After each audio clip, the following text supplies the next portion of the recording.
Day. Oh, what is the day? Oh, yeah, 3/6, 2023. And this is the beginning of the week. I hope you've had a terrific weekend. There's been a lot of things happen down. I know WitchCon happened. There were a lot of events happened over the weekend. And the internet and the world is coming alive as we're facing in the Northern Hemisphere the first inklings of spring. Isn't that terrific? So we're going to do that. But in this time of change, things change all the time. And we've talked a lot about Lord Don and his thing. And this today we're going to talk to now the officially first priest, most Reverend, and I can't believe I'm saying this, most Reverend Phoenix Coffin-Williams at this time, but I am so fantastic. I've known Phoenix since he was a boy, teenager, a man. You were already a man when I was a teenager, but hi, how you doing there, most Reverend? But we're going to just call you Phoenix tonight. Um, it must be quite an experience for you because the story is that you started at witch school at like 13. Can you tell Uh, us a little bit? Tell us your story. yeah, so it's really, really surreal. Extremely surreal. I did get my start in witch school.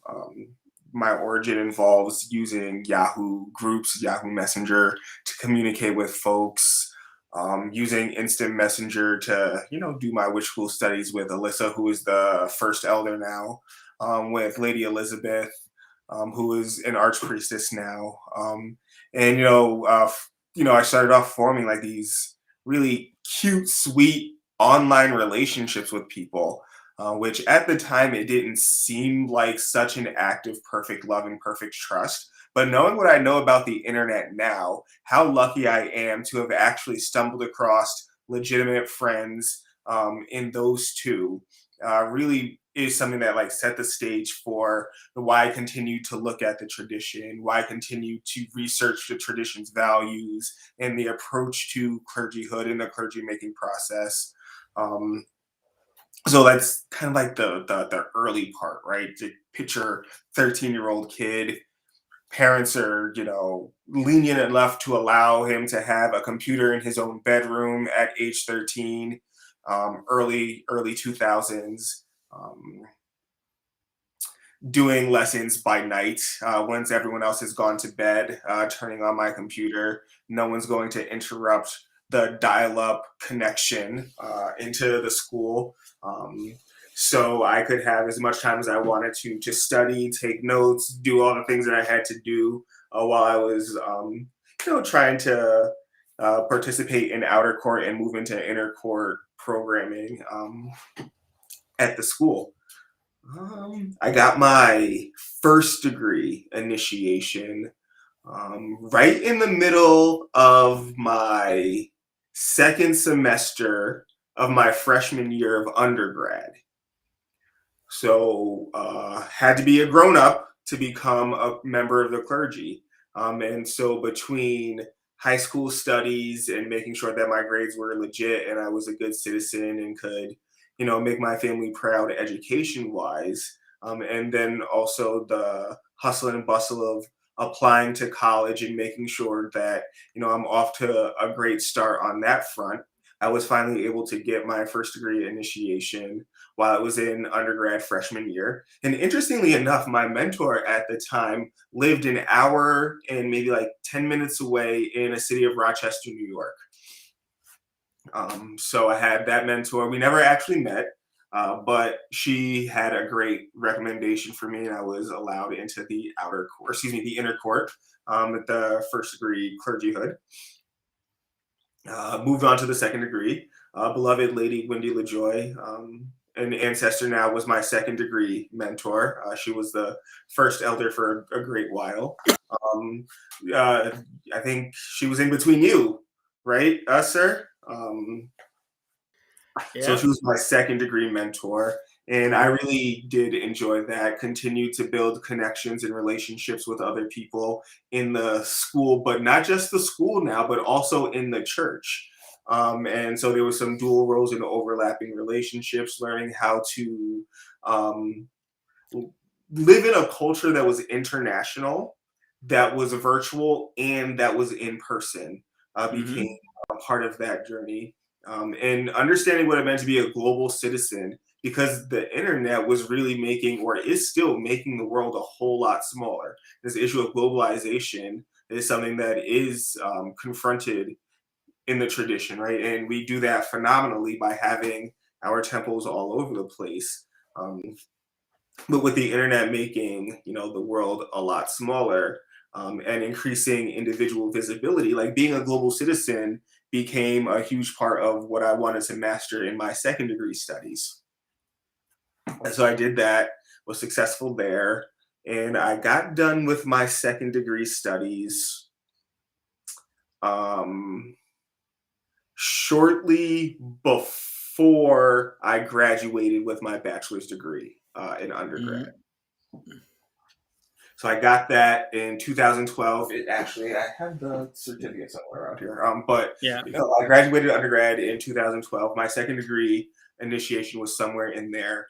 Um, Successful, moved on to the high clergyhood training, continuing to build relationships, starting to get brave and put myself out there as far as how I interpret the teachings and how I apply them in my ministry as someone who is in graduate school now. Someone who is providing therapy services, someone who is now trying to impact a community on purpose, became like the focus of my high clergy studies. Was successful there and met Reverend Don, Reverend Nelson, Reverend Elizabeth for of my third degree elevation at Witchfest USA.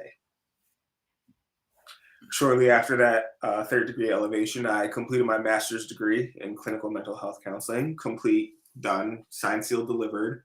And those two things I think are like twin experiences. I think getting my high priesthood initiation and completing my master's degree are things that like were spirit contracts that I needed to do for this life, as far as this incarnation. And so from there, I was able to build a ministry that dovetailed psychology, mental health counseling, research into trauma, research into privilege, research into the various isms that we label under, and how to heal from those, the use of magical techniques to heal from various things that are classified as disorders. Um, and so I entered a PhD program because I wanted to discuss, make parallels, and help magical clergy members recognize the power in the things that we use to heal and recover from what happens to us, in life. So that's where I'm at right now. I'm hoping to wrap up this PhD by May. But the way that my education has coincided with my ministry, I think is an overarching theme of my development. And as I, kind of like wrap up this chapter and enter into the office of the first priesthood, I want to make maybe my theological, my ministerial statement be that of um, emancipation theology, which is, those of us who have the ability to do so need to empower other people to seek their personal freedom and agency. That's wow. That is quite the story. I mean, yeah, the parallels of education. So, real quick, we're going to say hi, Reverend Michael and Casanos. They're all saying you wish you well. Bradley Fosterberry, yeah. Hi, Arlene.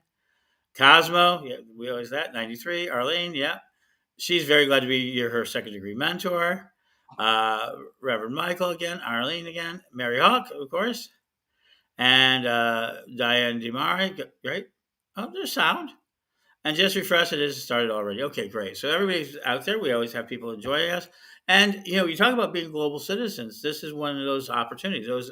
And hey, Rob, that we are able to interact on a very personal level. When we first started, we were using Yahoo groups and not one Yahoo one list, even then, and e groups. And we had our own chat rooms. We built a lot of things on the cutting edge. And one of the things that you talk about global citizens, you've been really one of the people who have really participated in the constant re-edging of what we would do, the witchcraft and magic and how the internet works.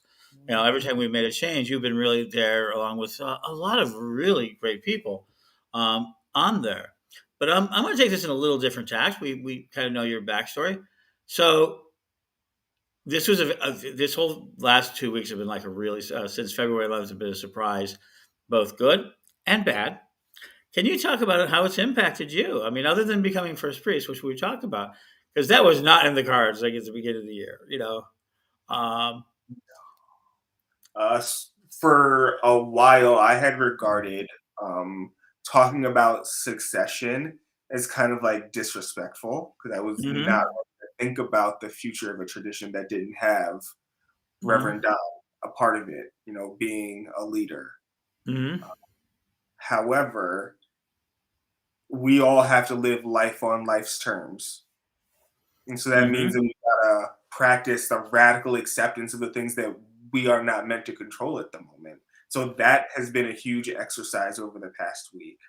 Um, Coming to terms with mortality and the fact that like this really is a temporary thing that we got going right here, this incarnation.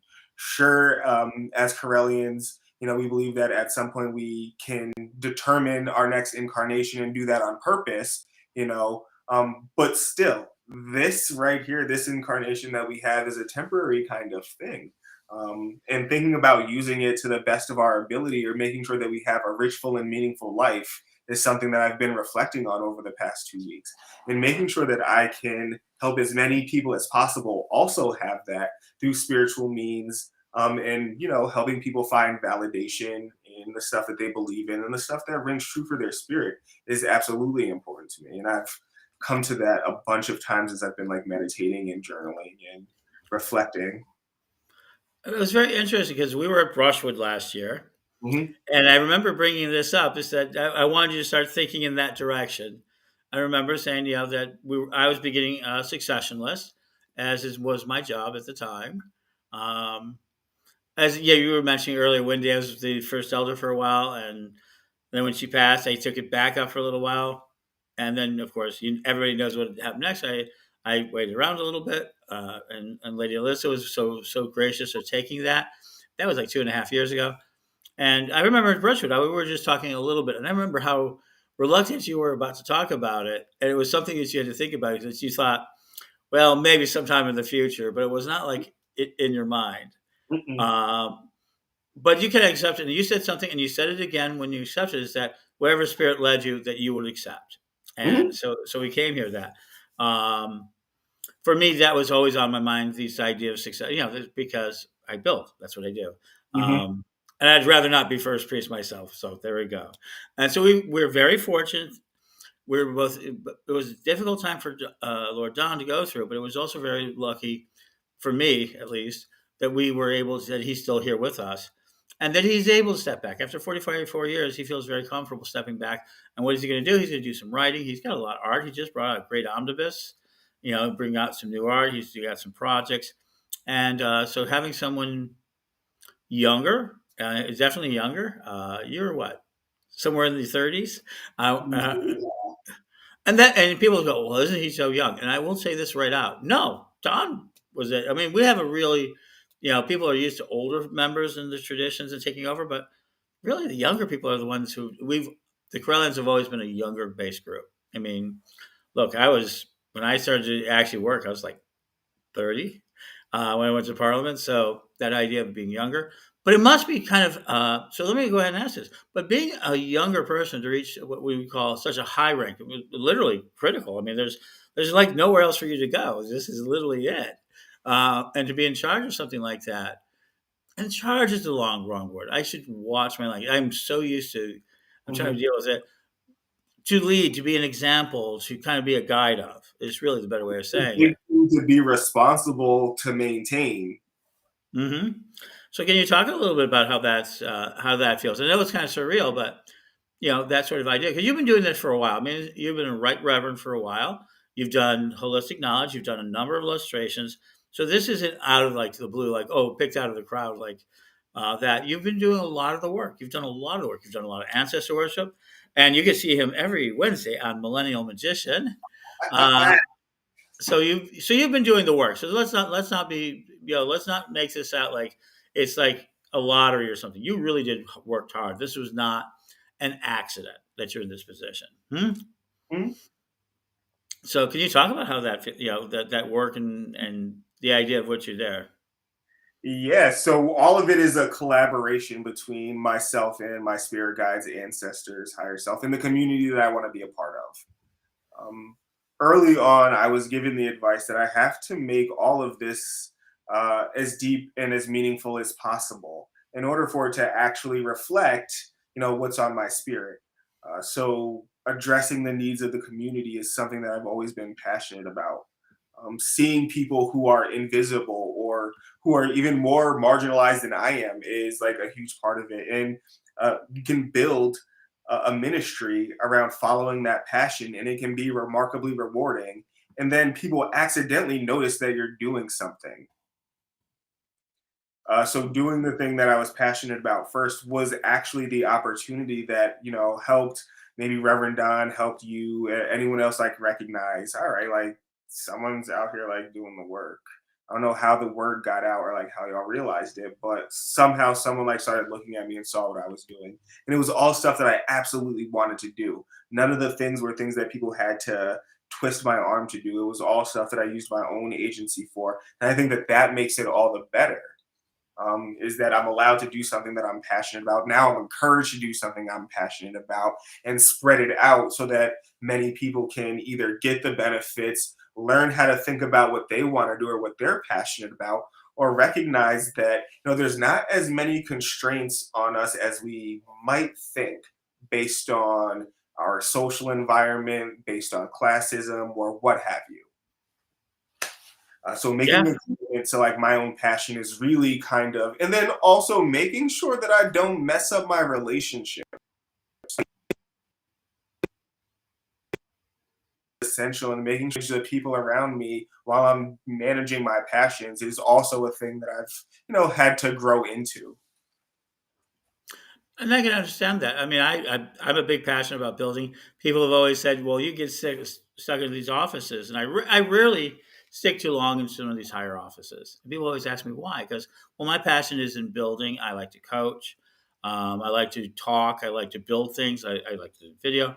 But I've always said that I always look for people, and I found, and you're one of them. Absolutely, I want to say this: that are better at being the counselor and that being a counselor, being a teacher, being that sort of thing. If people ask me, and you've received some of it, I'm more of a cattle prod at times. I'm a pusher of people, and that sort of thing. But you really felt into it. But Apu is saying, I think it's Apu. He's asking, what about what about the issues of racism in America? Is this an issue for you? I mean, was that a consideration? You have come to the right person. So, like, Hmm. maybe some of y'all don't know, but I'm a part of the Order of Ebony Knights, which is a Hmm. Correllian Tradition order that's basically meant to combat racism. Racism in America is constantly something that I have to contend with because no matter what title I put on, I can't take off my black skin. Hmm. A real thing. Um, so being placed in this position, having this platform, you can definitely guarantee you can take it to the bank that you will hear me talk about this issue openly from this platform as a way of drawing attention to the fact that the way that we want equity for maybe people who are pagan or witches in a world that maybe wants to believe it's Christian, people of color, Black people want a type of equity that places them as eye to eye citizens with other people in this nation. And so I'm going to ask for that on every level. I'm going to ask for it socially. I'm going to ask for it economically. I'm going to ask for it in personal relationships for love. I'm going to ask for it so people can be free to rear their children in a way that's consistent with their culture and beliefs. All of that is definitely important to me. And I will say that completely proudly, like for real, right here. So, like, y'all all know, like, y'all gonna hear about it. If you've been friends with me on Facebook, like you see the stuff that I post. And I'm very serious. We can have a conversation about what I mean.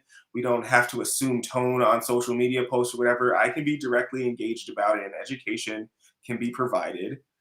It is important to me, and like y'all have not heard the last of that. Thank you, Apu.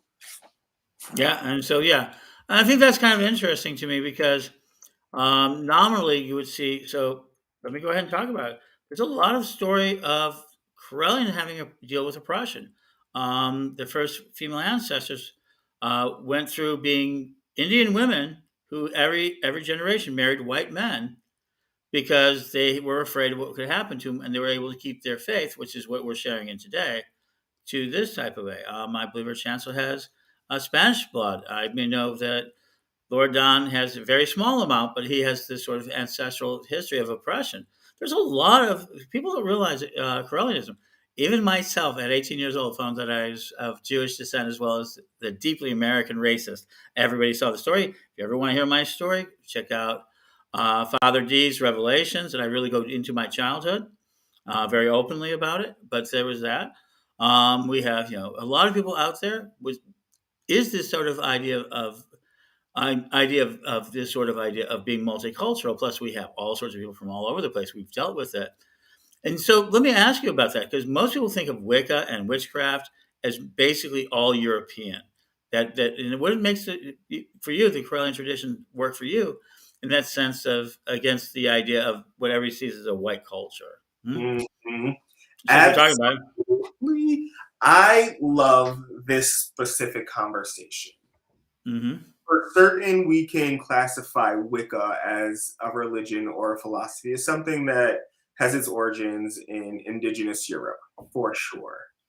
However, that is not the only place that that concept is, right? Other cultures, other societies, from a pluralistic perspective, have a clergyhood, have Mm-hmm. a training, have morals and values, and have ways of interacting with the community. So, in my head, this is how it kind of works.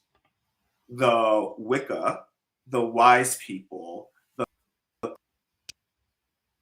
G, um, that in Europe.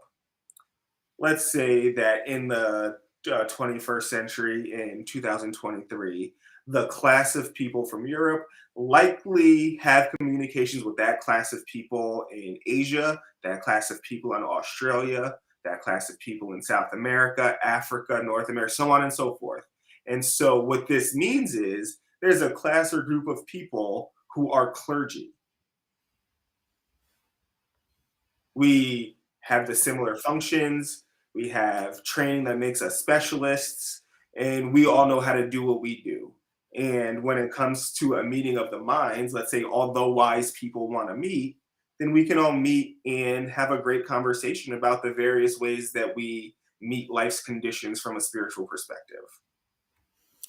And you're going to have it's interesting because in a little less than 6 months, we're going to be before a organization, a gathering, probably the largest in the history of the world. This next one called the World Parliament of World's Religions, where you're going to be reflecting and being one of the younger leaders. Being a leader amongst world leaders. I mean, people ask you, so that must be unusual a little bit because when Witchell started out, when we started out, all of us in that tradition, we were, growing. We were growing bits and pieces, and all of a sudden, today we are now and recognized in 2008 as a global leadership. You're not just an American leader; you're representing a global community that recognizes itself. We have South Africans, Ray Packery. We have Pooh's out in the Philippines. We have lots of Europeans. We have while we're still a dominantly American tradition, we there's no way you can say it. We actually have our works being translated Greek. We have temples in Greece. So it must be very unusual. You talk about that global citizenry, and we're really just on the cusp of it. I mean, we're just starting that. I mean, we've been at it for a decade, maybe. 99 is where we got really started. But can you talk about that challenge? Because that's going to be unique, I think, to your generation, far Mhm. more so than mine. Hmm? The challenge that I am anticipating and that I would Hmm. want to resolve is the ability for folks to actually be in each other's company on maybe even a rotating basis. I Hmm. would love to see a global lustration that does have some international folks a part of it. Like, I would love for them to be able to come here. I would love for us to be able to, have some lustrations in other parts of the world as well, where we can make a way to converge on these places. Um, try that food, see that culture, see that society, and really kind of put ourselves in other people's communities, and see how they manifest their ministries, in their home environment. I think that that's a powerful thing for leaders to be able to see. This is how your folks actualize what you've instilled in them. And I think it would be validating for the folks who don't have regular interaction, because of distance, right? Like, not everyone from Greece is going to be able to meet Reverend Don, or in real life, or Reverend Seth in real life. I want to make as many opportunities for that as possible moving forward, to add a tangible level of participation in the grand family. And we have actually, so to that fact, we've utilized the internet. We've had the international rituals. We've only had so far two illustrations out of the country, one in London and one in Cape Town. Hmm. We've experimented with that. We do know we're talking with Apu for 2025 to be in the Philippines. Actually, most people don't know it. I was supposed to be in the Philippines in 2021. We were going to do that then, but then COVID hit. So that's being talked. We're bringing some people into the United States. But let me go ahead with I've got two major, I think, important questions. You talk about you coming in and so many people coming in. A lot of the leadership right now, and virtually all, I think every officer of currently of the Correllian tradition got generated through a combination of this internet culture and then be able to move it to live. What are you seeing you to reach this next generation, which seems to be growing, but is saturated with so much information, against a tradition? I mean, one thing that we were very fortunate, we were active and there weren't a lot of other ways for teenagers to move in. We were one of the few groups that were willing to see teenagers as the thing. Today, teenagers get saturated. But what do you see for bringing that generation into a more what we would call a traditional, or our tradition, the more traditional system? As always, we have to meet people where they are at. So if Hmm. they're going to the social media platforms, if they're going the audience, so if the audience is younger people, where are they going? And we have Hmm. to place ourselves there, and we can't be afraid to talk to them, and we can't be afraid to hear what they have to say or what their observations are. I think if we can get them to recognize that participating in the tradition does offer them a platform to make their voice, their perspective, their vision known.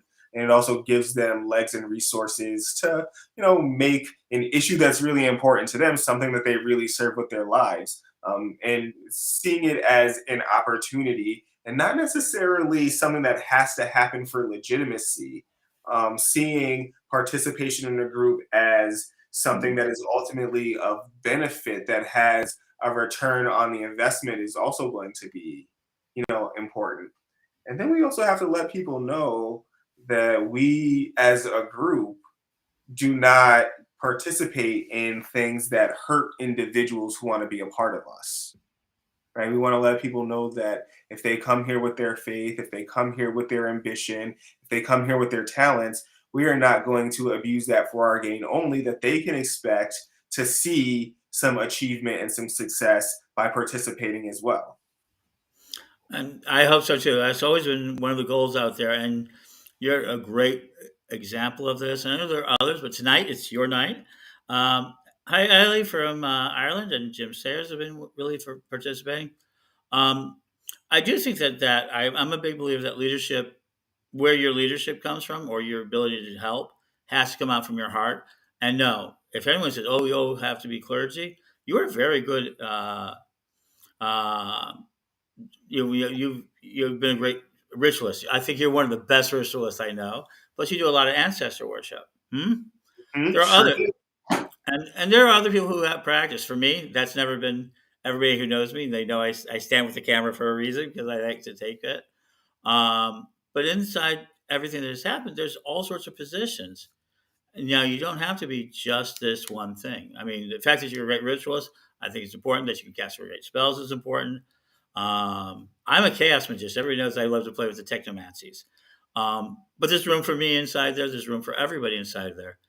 So I guess my question for you is, now that you've reached here, I mean, people are going to be looking at it and they're going to go, well, it's going to be interesting because you're an example, I guess, of how diversity works. Not true diversity. There's never been a moment that you were given special treatment.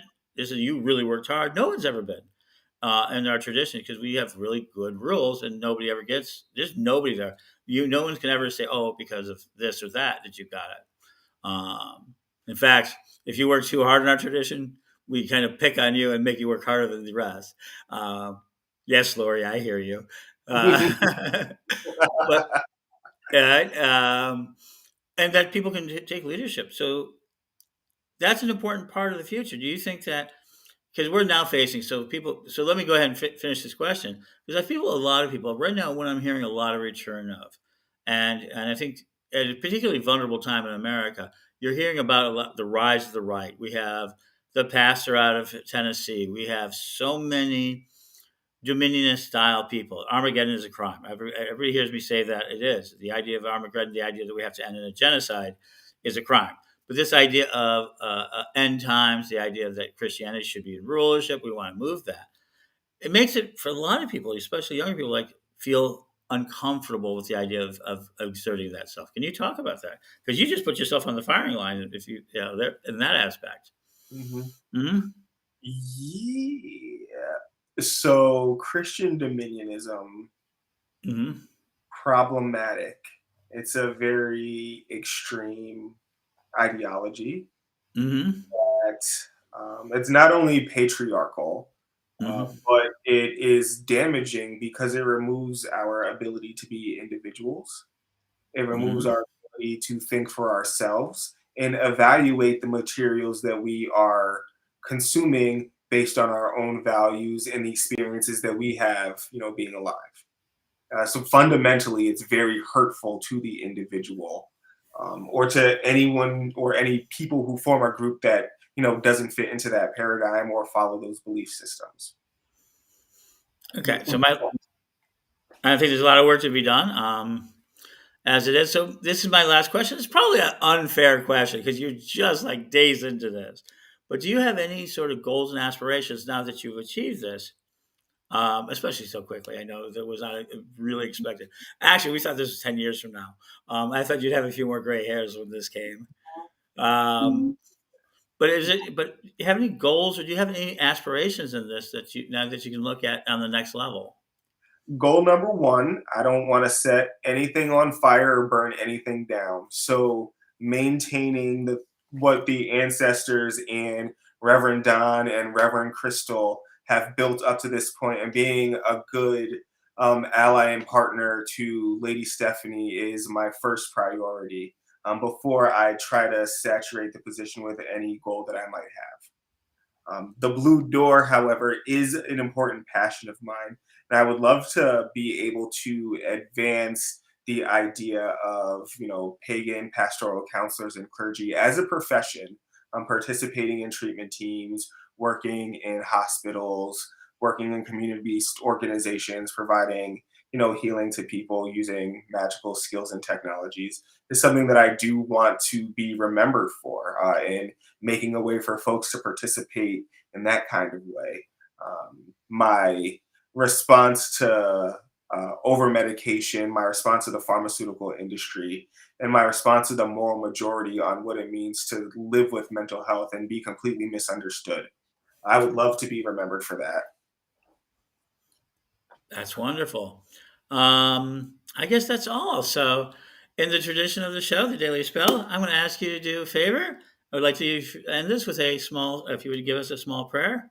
Oh, but let's go ahead and finish this. There you go. Mary Hawkins said, I love the idea of professional pastoral counselors. And I think the last couple of weeks have really shown that I could have used some of that help personally.